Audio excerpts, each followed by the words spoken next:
Wilayah barat daya Jepang diguncang gempa berkekuatan 7,1 magnitudo pada Kamis waktu setempat.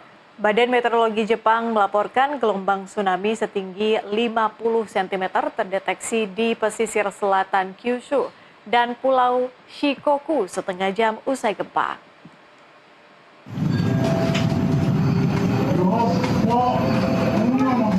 Wilayah Jepang diguncang dua gempa bumi kuat yang melanda dalam waktu berurutan pada Kamis waktu setempat. Gempa pertama tercatat berkekuatan magnitudo 6,9, sedangkan gempa kedua berkekuatan magnitudo 7,1.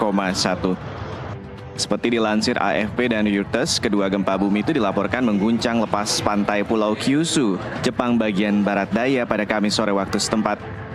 Menurut survei Geologi Amerika Serikat USGS melaporkan bahwa gempa pertama berkekuatan magnitudo 6,9 berpusat di kedalaman 33 km dari permukaan laut, sedangkan gempa kedua berkekuatan magnitudo 7,1 berpusat di kedalaman 25 km dari permukaan laut. 本日16時43分ごろ、宮崎県日向灘を震源とする地震によりまして、宮崎県日南市において最大震度6弱の強い揺れが発生をいたしました。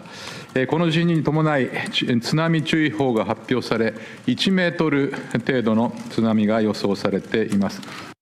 また、仙台原子力発電所をはじめとする原子力施設については、現在のところ異常があったとの報告は受けておりません。Negara kepulauan yang dihuni sekitar 125 juta orang ini dilanda sekitar 1.500 guncangan setiap tahunnya dan menyumbang sekitar 18% gempa bumi yang terjadi di dunia.